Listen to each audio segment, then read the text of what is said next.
जी अस्सलाम वालेकुम। मैं खुर्रम आज़ाद और तुसी वेख रहे हो नवी गल चैनल। अज ही नवी गल में तुहानूं दसांगे कि लाहौर का ज़िमनी इंतखाब जिहड़ा कि ताज़ा तरीन होया ज़िमनी इंतखाब NA 133 विच ਉਹਦੇ ਵਿੱਚ ਤਿੰਨੇ ਜਿਹੜੀਆਂ ਵੱਡੀਆਂ जमातां ने वो खुश क्यों ने, वो क्यों राजी बाजी ने? क्योंकि ये जित्ती जी वो तो है मुस्लिम लीग नून, लेकिन दूसरी जी जमातां है ने पीपल पार्टी और PTI ये भी खुशबाश ने। खुशबाश क्यों ने?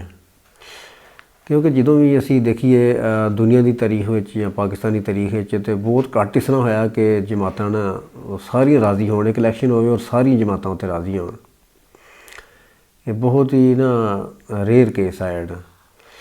तो ये अज तुहानूं दसांगे भी ये ना खुशबाश क्यों ने जमातां जिहड़ियां। क्योंकि किसी भी इलैक्शन जो एक जमात जितदी है तो दूसरी जमातां उहदे ते धांधली दा या होर इल्ज़ाम ला रही होंदियां कि साढ़े नाल धांधली होई है, और जमातां खुश नहीं होंदियां। जबकि जिहड़ा NA 133 है ये इहो जिहा दिलचस्प इलैक्शन होया भी ये तिन्ने जमातां जिहड़ियां खुश ने। तो उहदे बारे तुहानूं दसांगे भी किन्ने क्यों खुश ने। अच्छा, ये सब तो ज़्यादा वोट नून लीग ने ले, उन्हें वोट ले 46,811। उन्हों की उम्मीदवार शाइस्ता परवेज़ मलिक ने। अच्छा, तुहानूं ये भी दस दिए कि शाइस्ता परवेज़ मलिक जी परवेज़ मलिक जिहड़े मुस्लिम लीग नून के फौत हो गए सी, उन्हों दी अहलिया ने, उन्होंने बेगम ने शाइस्ता परवेज़ मलिक, उन्होंने लिया जी 46,811 वोट। अच्छा, 46,811 वोट लै इस वास्ते सब तो ज़्यादा वोट ले इस वास्ते नून लीग खुश आ कि साढ़े वोट जिहड़े ने वो जित गई है। तो इस वास्ते खुश आ क्योंकि सीट उहदे हत्थ च आ गई। तो वो इनू अपना बड़ा खुशी मना रही है कि असीं इत्थे जित गए। असल हुण पीपल पार्टी खुश कद वास्ते, पीपल पार्टी दे दूसरे नंबर च रही कि उहदे उम्मीदवार असलम गुल ने ले जी 32,313 वोट, ये दूसरे नंबर पर रहे। जबकि ये हल्के च टोटल 11 उम्मीदवार खड़े सी। असल मुकाबला वो पीपल पार्टी और नून लीग विच ही सी। तो इस वास्ते पीपल पार्टी इस वास्ते खुश है जी कि इन्ने वोट जिहड़े उन्होंने उम्मीद नहीं सी है कि 32,000 और 33,000 के कोल लै जाएगी वोट। तो इस वास्ते खुश आ और नाल ये भी कह रही है क्योंकि टर्न आउट जिहड़ा वो कम रहा तो साढ़े होर वोट भी है ने। लेकिन ये गल है कि राजा परवेज़ अशरफ जिहड़े और होर जिहड़े नाराज़ धड़े सीगे उन्होंने बिल्कुल रल मिल के इहदे च ना बहुत मेहनत की। बेशक ये पैसा भी बहुत लुटाया पीपल पार्टी ने, लेकिन ये है भी 33,000 के कोल वोट लै जाना अपनी कामयाबी समझदी है। इस वास्ते खुश आ। उन्होंने फोकस करना शुरू करता हुण ना पंजाब में, पहले पंजाब नूं नहीं सी इन्ना सीरियस नहीं सी लै रहे।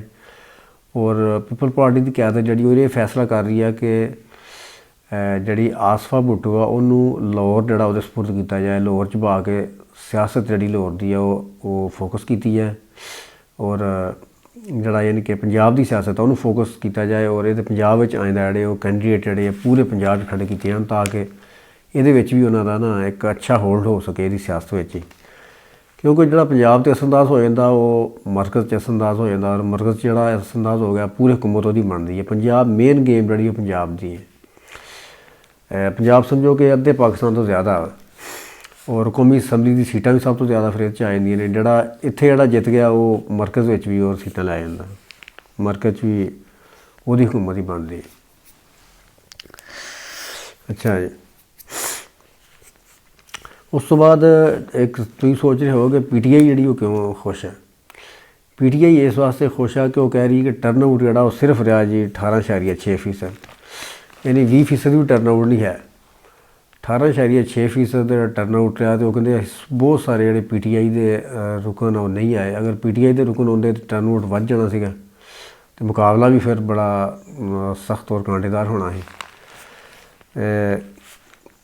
क्योंकि हल्के दे विच टोटल वोट है ने जी 4,40,485, जबकि टर्न आउट 18.6% रहा और वोट कास्ट होए 80,997, तकरीबन 90,000 ही कह सकते, जिहदे 898 वोट जिहड़े वो रिजैक्ट हो गए।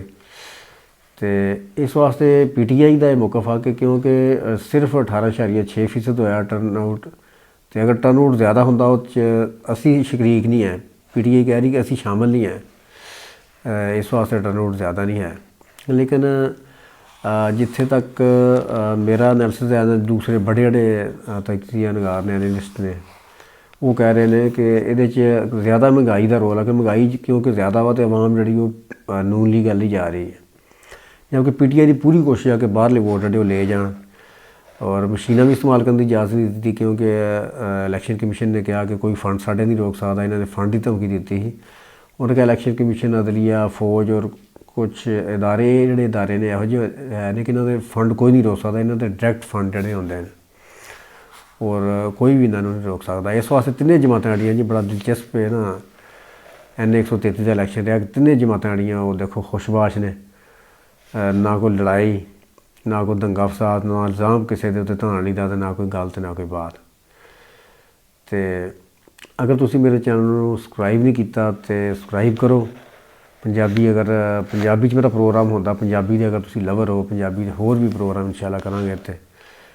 ਲਾਈਕ ਕਰੋ, ਕਮੈਂਟ ਕਰੋ, ਅਤੇ ਆਪਣਾ ਖਿਆਲ ਰੱਖੋ, ਨਾਲੇ ਮੇਰੇ ਚੈਨਲ ਦਾ ਵੀ। ਅਤੇ ਸਬਸਕ੍ਰਾਈਬ ਨਹੀਂ ਕੀਤਾ ਤਾਂ ਇਹਨੂੰ ਸਬਸਕ੍ਰਾਈਬ ਕਰ ਲਓ, ਔਰ ਬੈਲ ਆਈਕਨ ਦਾ ਬਟਨ ਵੀ ਦਬਾ ਦਿਓ। ਮਿਲਾਂਗੇ ਜੀ ਨਵੀਂ ਅਪਡੇਟ ਨਾਲ। ਓਕੇ ਜੀ, ਰੱਬ ਰੱਖਾ।